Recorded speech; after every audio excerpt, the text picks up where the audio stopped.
Welcome back to Infidelity Tales Lab. We're incredibly grateful for your support. Before we begin today's tale, tell us, which city or country are you joining us from? We love connecting with our global audience. Now, let's dive into today's story. Chapter 1. The Anniversary Shattered. The intimate Italian restaurant buzzed with quiet conversation and clinking glasses. Mark Davidson sat alone at a corner table, his fingers tracing the edge of a small velvet box. Inside nestled a diamond necklace, 3 months of careful budgeting from his teacher's salary. He checked his watch again, 7:45 p.m. Eleanor was 15 minutes late. A waiter approached, offering a sympathetic smile. "More wine, sir?" "No, thank you. My wife should be here any minute." Mark's voice carried a forced optimism that didn't match the tension in his jaw. He adjusted his navy silk tie, another calculated expense for their 10th anniversary. At 35, Mark had built a life around structure and dedication. His students at Hamilton High respected him for his unwavering fairness and sharp intelligence.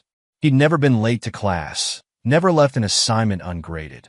That same methodical nature had drawn Eleanor to him a decade ago. His phone buzzed. A text from Eleanor. "Traffic.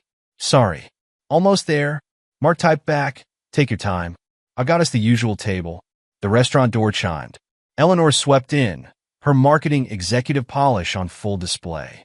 Her tailored black dress and sleek haircut spoke of the success she'd found at TechFront Innovations.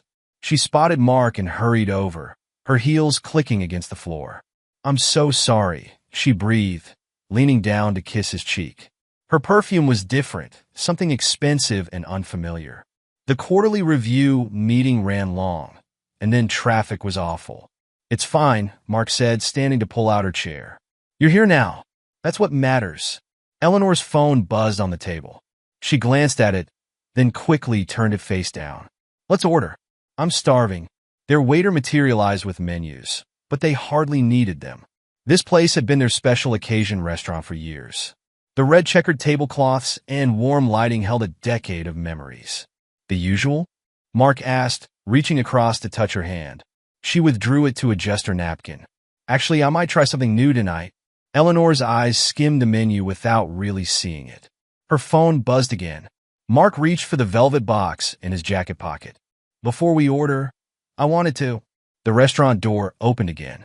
A man entered with the confidence of someone who owned not just the restaurant, but the entire block. His tailored suit probably cost more than Mark's monthly salary. Mark recognized him instantly from the company photos on Eleanor's desk. Rex Kincaid, CEO of TechFront Innovations. Rex's presence filled the room, drawing admiring glances from other diners. His steel gray hair was perfectly styled, his smile practiced and predatory. He walked directly to their table, ignoring Mark completely. "Eleanor, darling." Rex's voice carried just enough volume to ensure nearby tables could hear. "I thought I might find you here." Eleanor's face drained of color. "Rex, Mark's hand tightened around the velvet box as Rex reached past him, focusing entirely on Eleanor. In one fluid motion, Rex's fingers found the simple gold chain around Eleanor's neck, a gift from Mark on their 5th anniversary. "This cheap trinket," Rex sneered, unhooking it with practiced ease. "It's beneath you, baby." Speaking of beneath you, his eyes flicked dismissively to Mark. "I've got the jet fueled up. Tokyo? Paris? Anywhere you want. My bed's got a better view than his couch, and we both know which one you prefer." The restaurant fell silent. Mark sat frozen, the weight of public humiliation pressing down on him as Rex dangled Eleanor's necklace like a trophy. "Rex, please," Eleanor whispered, but her hand was already reaching for her purse. Mark's voice came out surprisingly steady. "That's an interesting watch, Rex." He gestured to the gaudy timepiece on Rex's wrist. "Looks expensive." Rex smirked, extending his arm. "More than you'll make in a year, Teach." In one swift movement, Mark grabbed Rex's wrist and yanked. The watch's clasp snapped. "Oops," Mark said, his voice ice cold. "Guess your expensive trash is headed for the garbage disposal." Rex's face contorted with rage. "You little..." "Rex." Eleanor's voice cut through the tension. She stood, placing her hand on Rex's arm. "Let's go." Mark watched as his wife of 10 years gathered her things. She paused for a moment, looking at him one last time. There was fear in her eyes, but something else too. A cold dismissal that made his chest constrict. "Eleanor," Mark said quietly, "if you walk out that door with him—" She turned away, following Rex toward the exit. The restaurant's other patrons pretended to look anywhere else, their discomfort palpable. Mark sat alone at the table, the velvet box still in his hand. He opened it, staring at the diamond necklace he'd saved for months to buy. The waiter approached cautiously. "Sir, would you like me to wrap up some food to go?" "No." Mark closed the box with a snap. "But I would like the check. And a bottle of your most expensive wine, charged to Mrs. Davidson's card. She left it on file here last month." That night, Mark sat in their empty house, surrounded by photos of a life that had been a lie. He didn't cry. Instead, he opened his laptop and began to type, documenting everything. Times, dates, suspicious late nights at the office. He worked until sunrise, his teacher's precision turning to something darker, more calculating. When his phone rang at 6 a.m., it was Eleanor. "Mark, He cut her off. "I've already called my lawyer. Don't come back to the house. Whatever you left here will be dealt with in the divorce. Please let me explain." "There's nothing to explain." His voice was devoid of emotion. "You made your choice. Now you get to live with it." He hung up before she could respond and opened his email. Subject line: request for extended leave of absence. He had work to do, and it wouldn't be in a classroom. Chapter 2. Unraveling Threads. The divorce papers arrived on a Tuesday, 3 weeks after the restaurant incident. Mark signed them without hesitation, his signature sharp and decisive. His lawyer, Sarah Chun, watched him with concern. "Mark, are you sure you don't want to contest any of this? The house, the assets. I don't want anything that reminds me of her." He slid the papers back across Sarah's desk. "But I do have a question. What can you tell me about Rex Kincaid?" Sarah's professional demeanor shifted slightly. "Officially, he's the CEO of Techfront Innovations, took over from his father 5 years ago. Unofficially," she pulled up a file on her computer. "He's been named in 3 sexual harassment suits, all settled out of court. 2 broken engagements, both with substantial NDAs. His father built the company from nothing. Rex just inherited it." Mark absorbed this information, his expression unchanging. "And his business practices? There are rumors." Sarah lowered her voice. "Nothing proven, but whispers about creative accounting, misuse company funds. The board keeps it quiet because the stock price is strong." "I see." Mark stood, straightening his jacket. "Thank you, Sarah. Send me your final bill." At home, a small motel room now, Mark began his research. His laptop screen glowed into the early hours as he dug through public records, news articles, social media posts. He created a timeline, linking dates and events with professional precision. A knock at his door interrupted his work. Detective Ben Carter stood in the hallway, a 6-pack of beer in hand. "Thought you might need this," Ben said, pushing past Mark into the room. He surveyed the papers spread across the bed, the notes taped to the walls. "Jesus, Mark, what are you doing?" "Research." Mark took a beer, but didn't open it. "Did you find anything?" Ben sighed, settling into the room's single chair. "You sure you want to know?" "Tell me." They've been seeing each other for 8 months. Hotel receipts, restaurant bills, weekend trips disguised as business conferences. She used her corporate card for most of it. Probably why they got sloppy. Mark's hand tightened around the beer bottle. 8 months? That's not all. Ben pulled out his phone, showing Mark a series of photos. Eleanor and Rex entering hotels, intimate dinners, a weekend in wine country. She's not the first. He has a pattern, finds ambitious women, promises them the world, moves on when he's bored. And Eleanor? Was she just another conquest? No. Ben hesitated. She's different. He's keeping her close, grooming her for a senior position. She's clever, Mark. She saw an opportunity and took it. Mark finally opened his beer, taking a long drink. "Tell me about the company." "Techfront Innovations." It's his playground. Daddy's money, daddy's connections. Rex talks big about being self-made, but Ben shrugged. He's all surface, no substance. But he's dangerous, Mark. He's got friends in high places. Not for long. Mark turned back to his laptop. I need a favor, Ben. Can you get me their security protocols? Building access? IT systems? Ben stood, finishing his beer. Mark, whatever you're planning, can you get them or not? Yeah. Ben moved toward the door. But be careful. Revenge isn't always worth the cost. This isn't about revenge. Mark's voice was cold. This is about justice. After Ben left, Mark pulled out Eleanor's old journals. He'd found them while packing up the house, hidden in a box of tax records. The entries from the past year told their own story. Met the new CEO today. Rex Kincaid. He's nothing like what I expected. So dynamic, so alive. Makes me wonder if I settled too early. Another late meeting with Rex. Mark didn't even notice I was gone. He's so predictable. Safe. Rex says I deserve more. Maybe he's right. Rex took me to dinner tonight. Real dinner, not some cheap Italian place with checkered tablecloths. He sees my potential. Says I'm wasting my talents living this small life. Mark read each entry carefully, his teacher's mind noting patterns, tracking the transformation of his wife into a stranger. He opened his phone, scrolling through photos of their life together. 10 years of memories, all tainted now. His cousin Amelia called just before midnight. I got your message, she said without preamble. You sure about this? Did you find anything? Oh, I found plenty. Amelia's voice held the eager edge of a journalist on a scent. Rex's company credit card statements are interesting reading. 5-star hotels, private jets, gambling in Vegas. All written off as business expenses. And there's more shell companies' offshore accounts. The board either doesn't know or doesn't care. Can you prove any of it? Not yet. But give me time. What exactly are you planning, Mark? He looked at the wall of research, at Eleanor's journals, at the photos of her with Rex.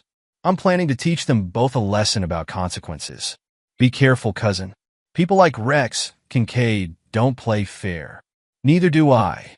Not anymore. After hanging up, Mark opened his laptop again. He'd been teaching himself coding, cybersecurity basics. His browser history was full of tutorials, forums, dark web access points. The skills came easily to him. Teaching had given him patience, attention to detail. He started with Eleanor's email, then her social media. Basic security, predictable passwords. Rex's accounts were harder, but not impossible. Mark worked, gathering information, building his understanding of their new life together. A text from Eleanor interrupted his work. Mark, please. Can we talk? He deleted it without responding and returned to his research. On his wall, the timeline grew more detailed. Red strings connected events, locations, transactions. In the center, a photo of Rex and Eleanor at a charity gala, both smiling, his hand possessively on her waist. Mark stared at the photo, remembering the restaurant, the public humiliation, the cold dismissal in Eleanor's eyes. His hand clenched, crumpling the papers he held. Lesson 1, he muttered, turning back to his laptop. Never underestimate a teacher's capacity for discipline. Chapter 3, a seed of ruthlessness. The gym was empty at 4 a.m., just how Mark preferred it. He moved through his routine with focused intensity, weights, cardio, then an hour of boxing. The physical transformation had started the day after the restaurant incident. His body, once soft from years of classroom work, was becoming a weapon. You're here early again, said Miguel, the overnight security guard. Can't sleep? Mark wrapped his hands, preparing for another round with the heavy bag. Sleep is overrated. Lady Troubles? Miguel had seen the change in Mark over the past months, the growing hardness in his eyes. No. Mark's fist connected with the bag, the impact echoing through the empty gym. Just self-improvement. After the gym, Mark returned to his motel room. The walls were covered with new information, financial records, travel itineraries, email exchanges. He'd been studying psychology too, understanding the mechanics of manipulation, the architecture of power. His phone buzzed with a text from Amelia. Got something big. Meet me? They met at a coffee shop across town, away from their usual haunts. Amelia looked excited, her reporter's instincts on high alert. Look at this. She slid a folder across the table. Rex's company credit card statements. Last 6 months. Mark flipped through the pages, his teacher's eye-catching patterns. Vegas, Atlantic City, private poker games. He's got a gambling problem, Amelia said. Big one. And he's using company funds to cover it. But here's the interesting part. Eleanor's been helping him hide it. How? Creative accounting. She's good with numbers. Always has been. She's been reclassifying his gambling losses as business expenses, client entertainment. Amelia leaned forward. But that's not all. I found something else, something about his father. Mark looked up sharply. Tell me? The company transfer wasn't as clean as everyone thinks. There were conditions in the old man's will, requirements Rex had to meet to maintain control. One of them was maintaining ethical business practices. And if he doesn't, control reverts to the board. Amelia's eyes gleamed. Mark, if someone could prove he's been misusing company funds, he'd lose everything. Mark closed the folder. You haven't published any of this? Not yet. I'm still gathering evidence. But Mark, she touched his hand. Be careful. Rex isn't just rich, he's connected. And Eleanor. She's not the person we thought she was. No, Mark agreed, his voice hard. She's not. That afternoon, Mark sat in his car outside TechFront Innovations headquarters. Through his zoom lens, he could see Eleanor's office on the 20th floor. Rex entered, closed the blinds. Mark's hand tightened on the camera. His phone rang. Ben Carter. Got what you asked for, the detective said. Building security specs, IT protocols. But Mark, this is serious stuff. Corporate espionage territory. Send it to my secure email. Mark, just send it, Ben. That night, Mark practiced his new skills. The online tutorials were paying off. He could navigate firewalls now, plant backdoors, extract data. He wasn't just learning. He was becoming something new, something dangerous. His laptop pinged, an alert from one of his monitoring programs. Rex had just booked a private jet, a weekend trip to Aspen. The passenger list included Eleanor. Mark opened a new browser window, fingers flying over the keyboard. In minutes, he was inside the airline system. A few more keystrokes, and the booking disappeared. Let them deal with that tomorrow. It was a small thing, but it was just the beginning. He had bigger plans, darker plans. The man who had graded papers and coached debate teams was gone. In his place was someone harder, someone who understood that real power came from knowledge and the willingness to use it. A text from Eleanor lit up his phone. I know you're watching us. Please stop.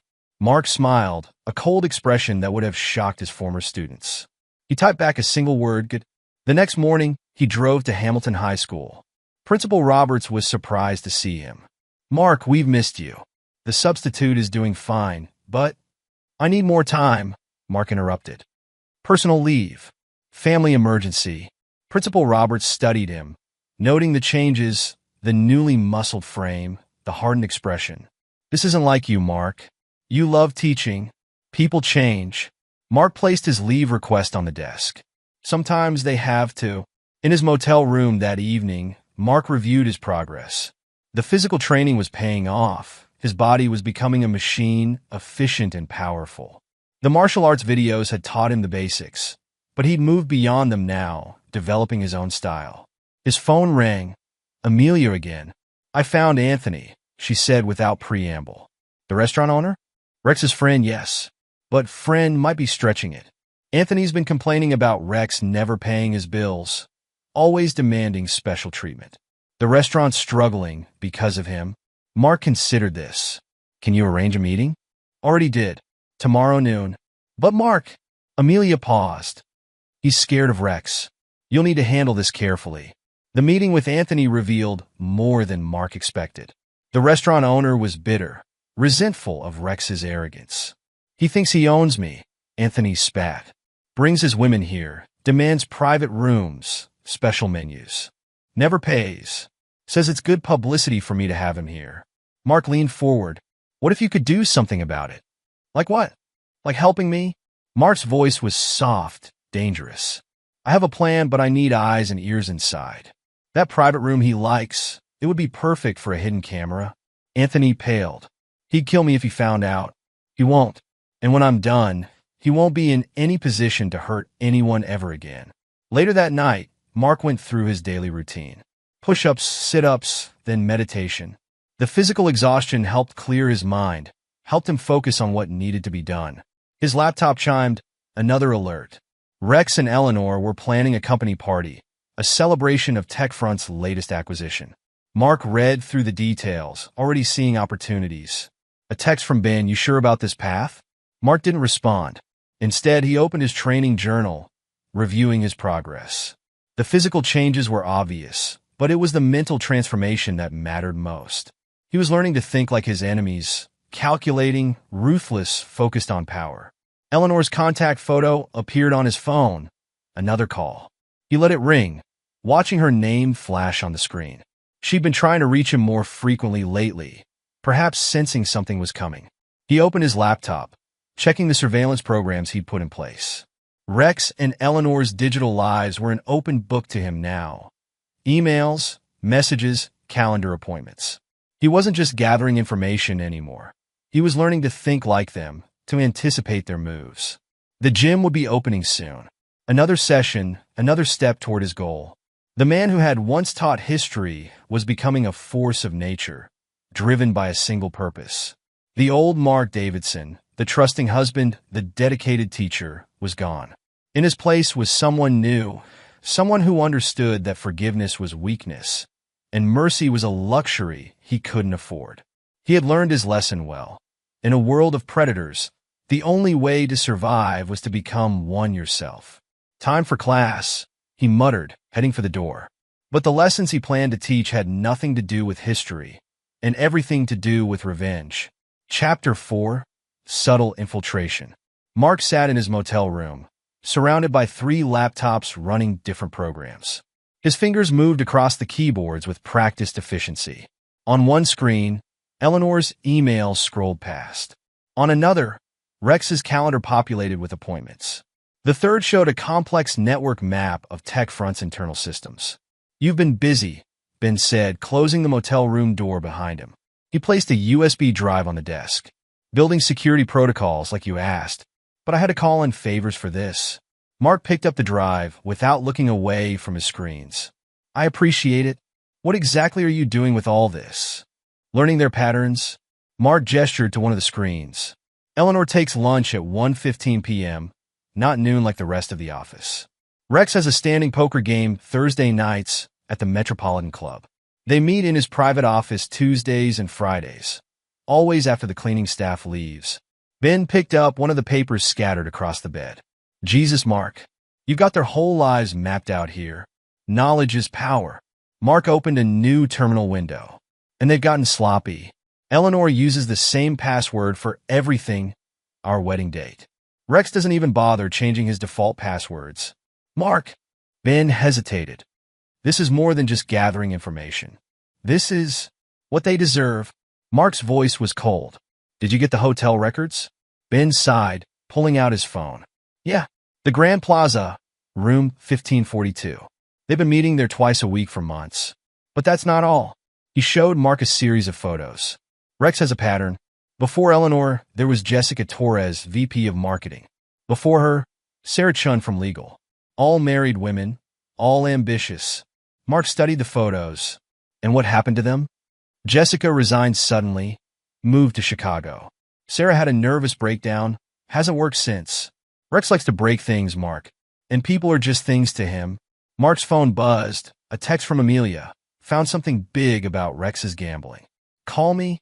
He dialed her number, putting the phone on speaker. "He's in deep," Amelia said without preamble.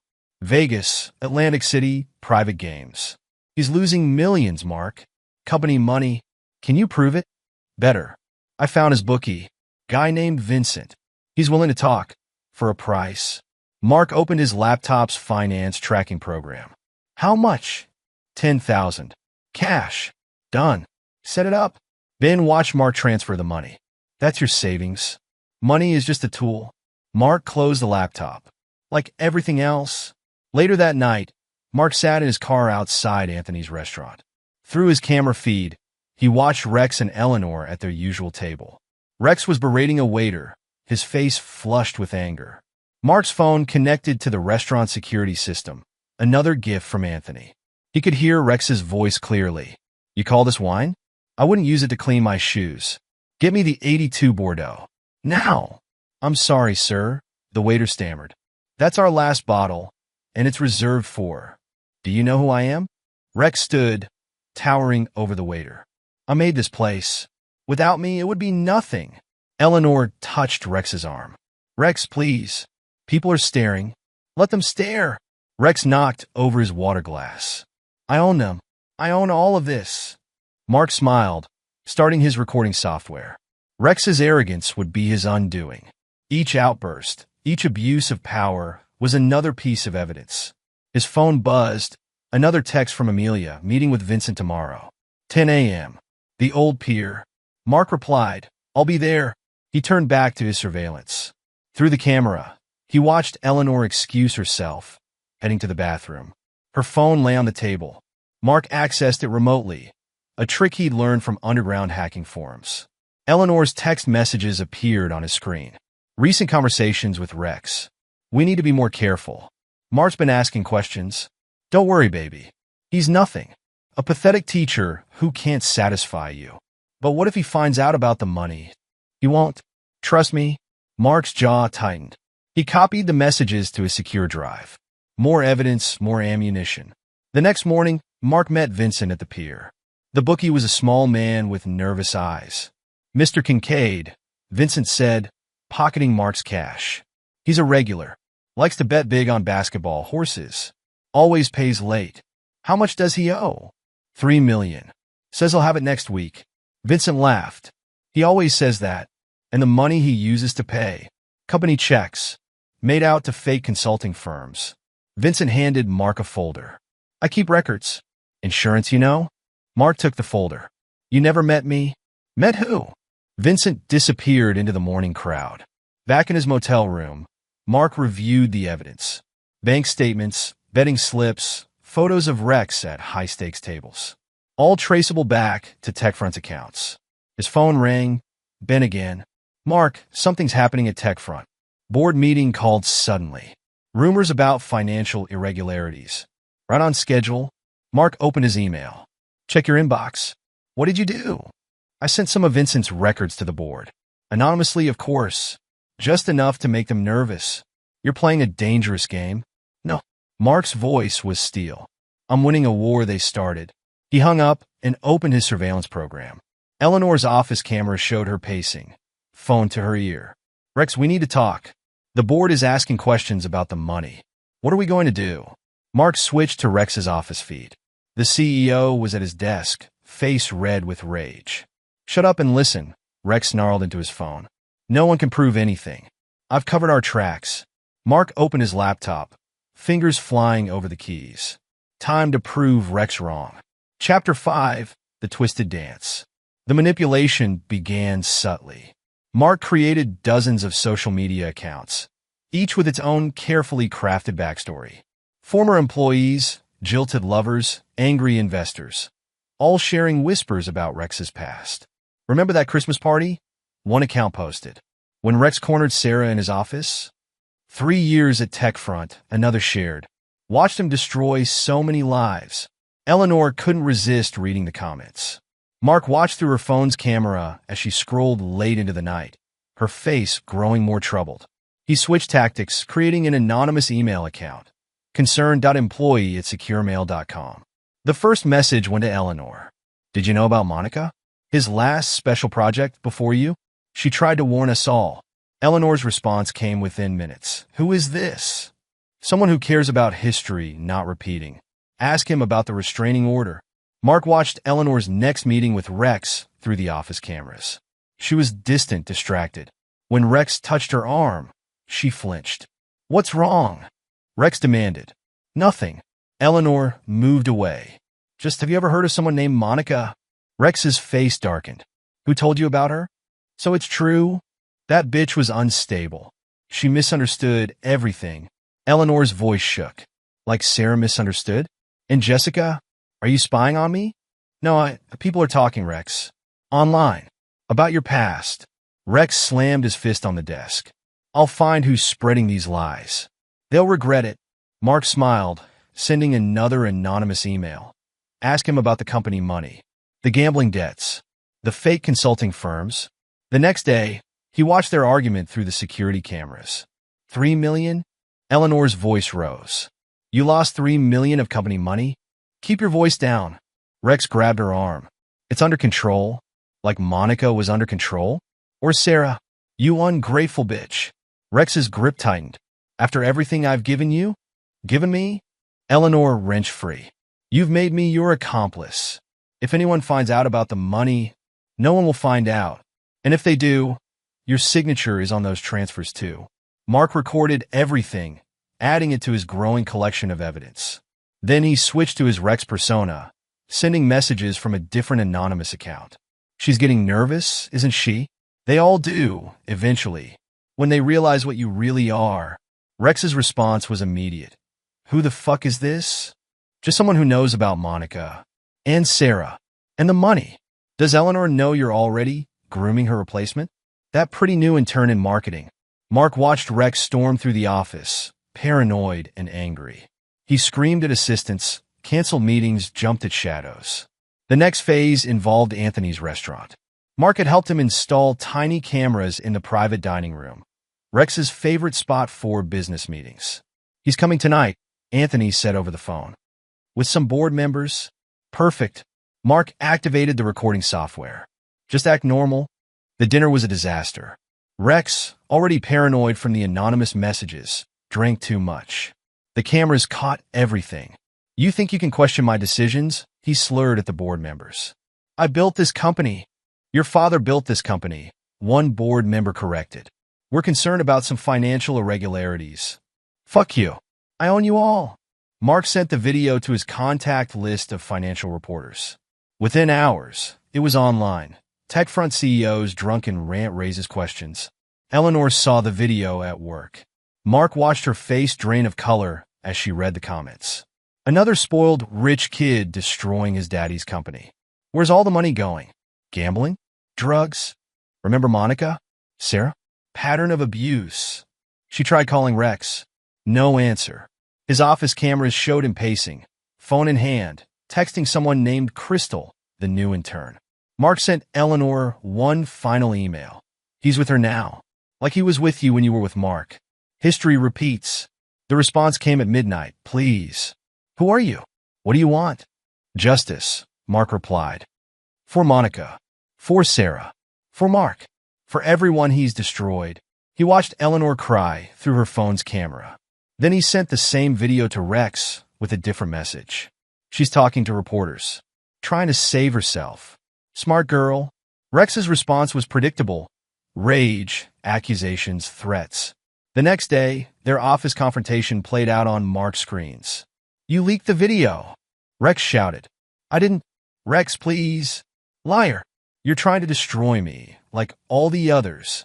Mark recorded everything, adding it to his files. The endgame was approaching. Chapter 6. The bait is set. Mark's final attack targeted Rex's greatest weakness, his gambling addiction. Using the access codes from Vincent, he infiltrated Rex's online betting accounts. Watch this, he told Ben over the phone. I'm about to turn $3 million in gambling debt into 30. Mark, that's... Justice. Mark's fingers flew over the keyboard. He used company money. Eleanor helped him hide it. Now they both pay. He placed bets on Rex's favorite sports, basketball, horse racing, boxing. Each bet calculated to lose. $1 million bets, all traced back to TechFront's accounts. The losses hit Monday morning. Mark watched through the office cameras as Rex discovered them. Impossible! Rex screamed at his computer. These are my bets. Someone hacked. His phone buzzed. A text from Mark's anonymous number. Gambling problem? Call 1-800 helpline. Before it's too late. Rex threw his phone against the wall. Find out who did this, he screamed at his assistant. Now! But there was nothing to find. Mark had routed everything through untraceable servers, using techniques learned from dark web hackers. Eleanor confronted Rex that afternoon. Mark watched through multiple cameras, recording everything. 30 million? Her voice shook. Are you insane? I didn't place those bets. Rex grabbed her shoulders. Someone setting me up. Maybe you. Me? I trusted you. I left my husband for you. Your husband? Rex's face changed. That pathetic teacher. Mark would never. Shut up. Rex shoved her away. You think I don't know you've been talking to reporters? Trying to save yourself? Mark sent the recording to Amelia. Ready for your big story? Her reply was immediate. Meeting my editor now. This is huge, Mark. Corporate fraud, gambling addiction, workplace abuse. Make it hurt. The story broke Wednesday morning. TechFront CEO's house of cards crumbles, complete with video evidence, financial records, witness statements. Mark watched Rex's meltdown through the security cameras. The CEO smashed his office, screamed at employees, threatened lawsuits. Then the board called an emergency meeting. Mark had made sure they received copies of everything. The gambling records, the abuse allegations, the videos. His phone buzzed. Anthony. He's here, the restaurant owner said. Completely drunk. Making scenes. Perfect. Mark activated the hidden cameras. Keep him talking. Rex's drunken rant was Oscar-worthy. He threatened Anthony, bragged about his conquests, admitted to embezzling company funds. I own this town, he slurred into the camera. That bitch Eleanor? Thinks she can betray me? I'll destroy her like all the others. Mark sent the video to his media contacts. Within hours, it was viral. Eleanor saw it at work. Mark watched her collapse at her desk, finally understanding the depth of her mistake. His phone buzzed. A text from her. Mark, I know it's you. Please. He didn't respond. Instead, he sent one final email to the board of directors. Complete records of Eleanor's involvement in hiding Rex's gambling losses. The hammer was about to fall. Mark leaned back in his chair, watching his screens. Rex was spiraling, Eleanor was panicking, and the media was circling. Almost done, he told Ben over the phone. What's left? Mark opened his final file, photos of Rex with Crystal, the intern. Taken yesterday, in the same hotel where he'd started his affair with Eleanor. The coup de grace, Mark said. Tomorrow, they both learn what true betrayal feels like. Chapter 7. The Public Downfall. The TechFront boardroom buzzed with tension. Mark watched through his surveillance feed as 12 board members sat around the mahogany table, papers spread before them. Rex stood at the head, his usual arrogance cracking under pressure. These allegations are ridiculous, Rex said, his voice tight. Someone's trying to destroy this company. Board member James Chan held up a tablet. These betting records are authenticated, Rex. 30 million in company funds gone. Care to explain? Those records are fake. I was hacked. Like the surveillance videos are fake? Another board member pushed forward a stack of papers. The drunk rants at Anthony's restaurant? The affairs with employees? The pattern of harassment? Rex's face reddened. You can't believe. We've seen the evidence. James Chen's voice cut like steel. All of it, including Ms. Davidson's role in hiding your gambling losses. Mark switched camera views. Eleanor sat in her office, watching her phone explode with notifications. News alerts, social media mentions, text messages. Her hands shook as she read the headlines. TechFront CEO's empire crumbles. Gambling, harassment, fraud. Board calls emergency meeting amid scandal. Former victims speak out against Rex Kincaid. Her phone rang. Rex, you betrayed me, he shouted before she could speak. Rex, I didn't. They know everything. The money transfers, the cover-ups. Your name is all over the documents. What documents? Rex, what's happening? Shut up. Just shut up and listen. Delete everything. All emails. All texts. Now. Mark opened his laptop, triggering his final protocol. Eleanor's screen filled with pop-ups. Her deleted emails restoring themselves. Hidden files surfacing. Backup drives activating. Her phone buzzed again. A message from an anonymous number. The truth always comes out. In the boardroom, Rex's phone chimed. A video link. He clicked it, and his face went pale. I own this town. Video. Rex slurred, sprawled in Anthony's restaurant. That bitch Eleanor? Just another trophy. Like Monica, like Sarah. Use them up. Throw them away. Turn it off, Rex growled. There's more, James Chen said. Much more. The board has reached a decision. Mark switched feeds again. TechFront's lobby was filling with reporters. News vans lined the street. His phone buzzed. Amelia. It's everywhere, she said. National networks picked it up. Rex Kincaid, the fallen king of tech. Good. Mark's voice was cold. Phase 1 complete. Mark, Eleanor is being crucified too. Her reputation is exactly what she deserves. He hung up, turning back to his screens. Eleanor was throwing papers into her bag, mascara streaking her cheeks. Her office phone rang. Human Resources. Ms. Davidson, please report to the conference room. The board needs to discuss your involvement in recent events. In the boardroom, Rex lunged across the table. You can't do this to me. I built this company. Your father built this company, James Chung corrected. You destroyed it. Security will escort you out.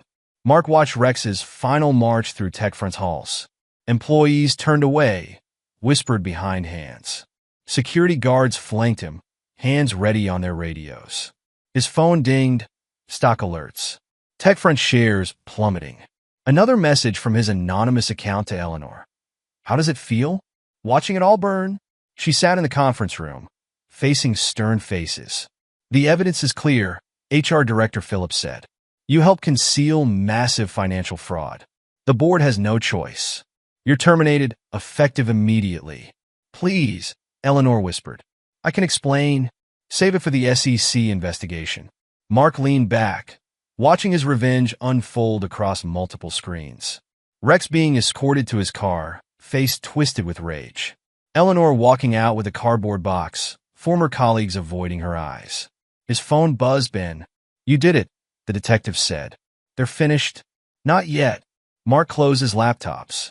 Time for the final act. Chapter 8. The Personal Confrontation. The Italian restaurant looked exactly as it had that night. Red checkered tablecloths, soft lighting, the scent of garlic and wine. Mark sat at the same table, this time by choice. His phone buzzed with 2 separate confirmations. You're insane if you think I'm coming. Rex, please, we need to talk. Eleanor. Mark replied to both. 7 p.m. Your reputations are destroyed. Your careers are over. Don't you want to know how? They arrived separately. Eleanor first, clutching her designer bag like a shield. Then Rex, his expensive suit wrinkled, eyes wild. Sit, Mark commanded. They did. You, Rex snarled. You did this. I did. Mark's voice was calm. Would you like to know why? We'll sue you, Rex threatened. I'll destroy. You'll do nothing. Mark pulled out his phone. Because I'm not done. He played a video, security footage from Rex's office. Him and Eleanor planning the money transfers, discussing how to hide the gambling losses, laughing about Mark. I have hundreds of these, Mark said. Years of evidence. Everything you thought was deleted, hidden, buried. I have it all. Eleanor's face crumpled. Mark, please. Don't. His voice could freeze fire. You lost the right to beg when you walked out that door with him. I made a mistake. A mistake? Mark laughed, a sound without warmth. A mistake is forgetting an anniversary. You systematically destroyed our marriage while helping him steal millions. Rex stood, fists clenched. You think you can threaten me? Mark rose smoothly, his new physicality obvious. Sit down, Rex. Before I make you. You little, Rex swung. Mark moved with practiced efficiency. One hand caught Rex's wrist, the other struck his sternum. The CEO crashed back into his chair, gasping. I'm not the same man you humiliated, Mark said. I learned, I trained, I planned. While you were destroying lives, I was becoming someone who could destroy you. Why? Eleanor whispered. Why not just divorce me and move on? Because actions have consequences. Mark's eyes were glacial. You chose power over loyalty, money over vows. Now you get to live with that choice. He opened his laptop, showing them email inboxes, bank accounts, social media feeds. I own your lives now, he continued. Your phones, your computers, your accounts. I see everything. Try to rebuild? I'll be there. Start over somewhere else? I'll follow. You wanted to play games with people's lives? Welcome to the last game you'll ever play. Rex lunged again. This time, Mark's counter put him on the floor, arm twisted behind his back. Feel that? Mark increased the pressure. That's what helplessness feels like. That's what you made others feel. You're crazy, Rex gasped. No. Mark released him. I'm justice. Eleanor stood, tears streaming. I'm sorry, Mark. Truly. Sorry doesn't fix what you broke. He turned away. Now get out. Both of you. Remember this night. Remember that everything you lost because of your own choices. They left separately, broken. Mark sat alone at the table, ordering a bottle of wine. His phone buzzed. Amelia. It's done? It's done. Chapter 9. The New Dawn. The mountain house was small but solid, perched on a ridge overlooking the valley. Mark stood on his deck, drinking coffee, watching sunrise paint the peaks gold. His phone buzzed. Ben. Rex tried leaving the country, the detective reported. His accounts are frozen. He's moving in. Eleanor? Living with her sister. Can't find work. Your evidence made sure of that. Mark nodded, satisfaction cold in his chest. Good. You're really not going to let this go, are you? They made their choices, Mark said. Now they live with them. He ended the call, checking his monitoring programs. Rex's latest job applications, all rejected. Eleanor's attempts to scrub her online presence, all futile. His laptop chimed. Amelia. The paper's doing well, she said. That story made my career. Thanks to you. You earned it. Will you come to dinner? The family misses you. Mark considered. Maybe. Things to do first. He opened his email. Another rejection letter to Rex's job application. Another concerned citizen tipped to Eleanor's potential employers about her fraud history. Some would call it cruel. Mark called it justice. A knock at his door. Anthony. The restaurant's thriving, the owner said, handing over a bottle of wine. Without Rex's patronage, we're actually making money. Good. Mark invited him in. Stay for coffee? They sat on the deck, watching the mountains. Mark's phone buzzed with updates. Rex spotted at a homeless shelter, Eleanor working retail under a false name. You know, Anthony said, most people would have moved on by now. I'm not most people. Mark's voice was steel. They thought they could play with lives without consequences. I taught them differently. Later, he drove to Hamilton High. His students straightened as he entered. His reputation preceded him now. Today's lesson, he announced, is about consequence, about justice, about the price of betrayal. They leaned forward, eager. They'd heard rumors about their history teacher, about how he brought down a CEO, about how he never, ever forgave. Mark smiled, cold and satisfied. He had built a new life, yes, but he would never stop making sure Rex and Eleanor lived with their choices. That was his legacy now, the teacher who taught the ultimate lesson about betrayal. His phone buzzed one last time. Eleanor, using a burner phone. Please, she begged. Let us try to rebuild. Mark blocked the number without replying. Some lessons needed to last forever. In his mountain house, surrounded by screens showing broken lives, Mark Davidson smiled. He had become more than they ever imagined, more than a teacher, more than a husband. He had become vengeance itself, and he would never, ever stop teaching that lesson. Epilogue. 5 years later. The mountain air was crisp as Mark Davidson stood on his expanded deck, watching the sunrise paint the peaks in golden hues. At 40, his body remained honed and strong, a testament to his unrelenting discipline. The small house had grown into a modern fortress, complete with a state-of-the-art security system and a basement command center that would make intelligence agencies envious. His phone buzzed. Ben Carter, now the police captain. Thought you want to know? Ben said without preamble. Rex tried applying for a management position at a tech startup in Singapore. Under a new name, Mark smiled, moving to his command center. Multiple screens lined the walls, each running sophisticated tracking programs. Let me guess. The company mysteriously received an anonymous tip about his past, along with full documentation of the TechFront scandal. Application denied within hours. Good. Mark pulled up his monitoring dashboard. How's retirement treating him? If you can call it that. He's living in a small apartment in Queens, working part-time as a sales clerk. Drinks too much, gambles with what little he has left.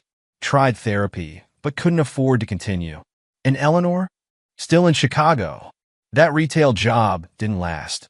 Someone sent her employer a detailed history of her corporate fraud. She's working as a waitress now, using her mother's maiden name. Mark nodded, satisfaction cold in his chest. 5 years hadn't dulled his appetite for justice. His monitoring programs kept tabs on both of them, ensuring that any attempt to rebuild their lives met swift, calculated resistance. His laptop chimed, an email from Amelia Davidson Chin. His cousin had married Ben 2 years ago, their shared experience during the revenge plot having brought them closer. Her online newspaper, The Truth Seekers, had grown into a respected investigative journalism platform. Meeting at Anthony's for lunch, she wrote. Big news to share. Mark replied in the affirmative. Anthony's restaurant, now a chain of high-end Italian establishments, had become their regular gathering spot. The original location, where Mark's life had changed forever, remained preserved like a monument to consequences. He dressed, choosing a tailored charcoal suit. His students at Hamilton High had nicknamed him the Professor, not just for his history lessons, but for the life lessons he wove into them. His class on the fall of empires was particularly popular, especially when he used TechFront as a case study. Anthony greeted him at the restaurant with a warm handshake. The owner had prospered since Rex's downfall, his authentic Italian cuisine and honest business practices attracting a loyal clientele. The usual tables? Anthony gestured to the corner spot, the same one where Mark's marriage had ended and his revenge had concluded. Perfect. Amelia and Ben arrived minutes later, both grinning with barely contained excitement. So, Mark said, studying their faces. What's the big news? Amelia placed a tablet on the table. Remember Monica? Rex's victim from before, Eleanor? Of course. Mark had tracked down all of Rex's former victims during his revenge planning. She agreed to a full interview. Going to publish it next week. Her story, along with Sarah's and Jessica's. A complete expose on the pattern of abuse and manipulation. Rex won't like that. Mark's voice held dark amusement. That's not all, Ben added. The SEC's opening a new investigation based on some anonymous tips about hidden accounts in the Caymans. They might actually press criminal charges this time. Mark sipped his wine, satisfaction warming his chest. Eleanor involved? The evidence suggests she helped set up the accounts, Amelia confirmed. She'll be called to testify. The conversation paused as their food arrived. Anthony had prepared Mark's favorite, handmade pasta with garlic and olive oil. Simple but perfect. You know, Ben said carefully, most people would have moved on by now. 5 years is a long time to maintain this level of monitoring. Mark's eyes hardened. They didn't just betray me. They betrayed everything I believed in. Trust, loyalty, basic human decency. This isn't about revenge anymore. It's about justice. Speaking of justice, Amelia interjected. Did you hear about Rex's daughters? Mark nodded. The product of a brief marriage before Eleanor, 18-year-old Rachel Kincaid had contacted him 6 months ago. She came to my office hours, Mark said. Wanted to understand what really happened to her father. I told her everything, showed her the evidence, the documentation, the pattern of destruction he left behind. How did she take it? Better than expected. She's changed her name, started therapy. Wants to make amends for her father's actions somehow. Mark's voice softened slightly. I helped her get a scholarship to state. She has potential, shouldn't be punished for her father's sins. Amelia smiled. The teacher in you never quite died, did it? I teach differently now. Mark's eyes grew distant. My students learn about consequences, about the price of betrayal, about how one person's actions can destroy many lives. And what about you? Ben asked. Any thoughts about dating again? Mark's laugh was without humor. I've seen the darkness people hide behind smiles and promises. Relationships are just opportunities for betrayal. The conversation shifted to lighter topics, but Mark's mind wandered to his morning intelligence reports. Rex had been spotted at underground gambling dens, trying to recapture his former glory with borrowed money. Eleanor had attempted online dating under her new identity, but Mark's algorithms ensured her past followed her like a digital ghost. After lunch, Mark drove to his other property, a small tech consulting firm he'd built using the skills acquired during his revenge. Davidson Security Solutions specialized in corporate espionage prevention, teaching companies how to protect themselves from people like him. His office overlooked the city where his old life had ended and his new one had begun. On his desk sat a frame containing 2 items, the diamond necklace he'd bought for that final anniversary and Rex's expensive watch. Reminders of the moment everything changed. His phone buzzed. A text from Eleanor's latest burner phone. Please. It's been 5 years. I'm sorry. We were different people then. Mark blocked the number without responding.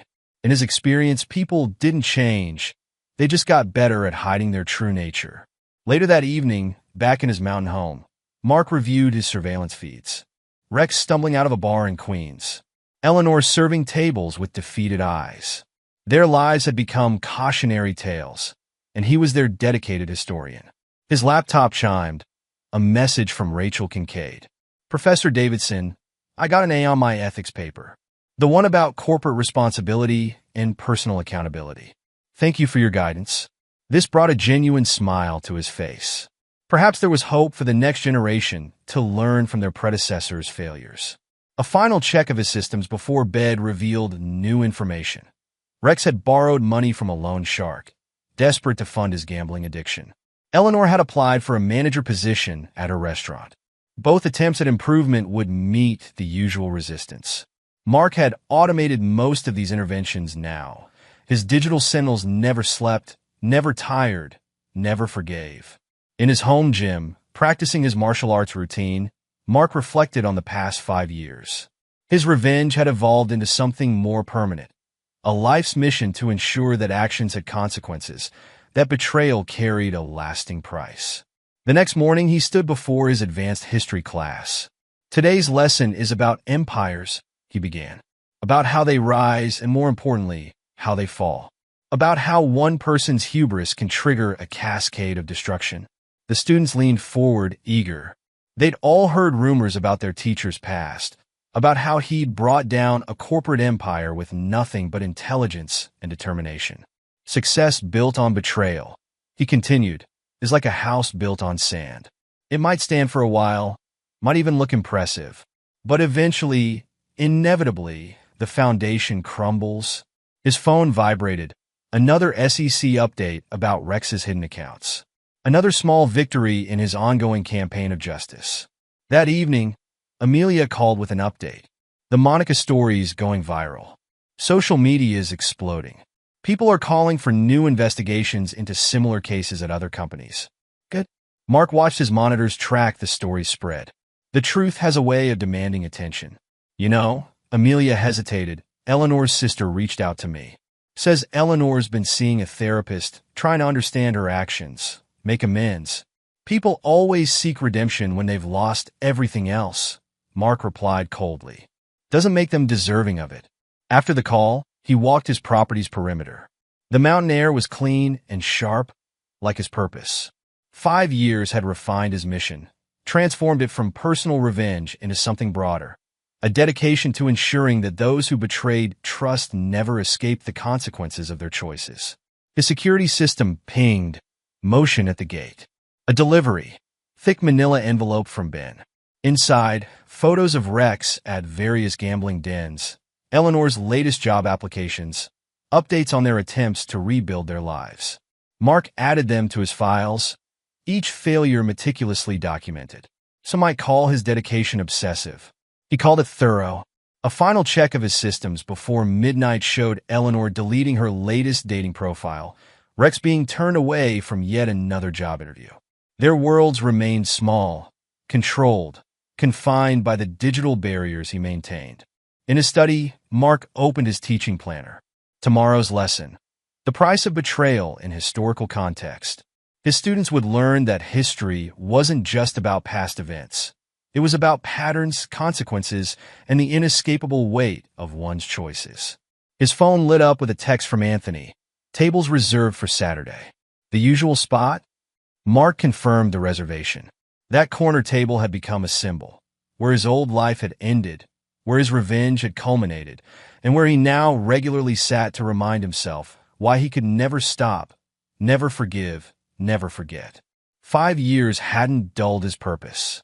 If anything, time had sharpened it, refined it into something more precise, more permanent. He wasn't just a man who had taken revenge. He had become its living embodiment, ensuring that those who betrayed trust would forever carry the weight of their choices. As he prepared for bed, his systems hummed with quiet efficiency, monitoring, tracking, intervening. In the morning, he would teach his students about consequences. In the afternoon, he would check his surveillance networks. And in the evening, he would ensure that somewhere in Queens, a broken man remembered why he fell.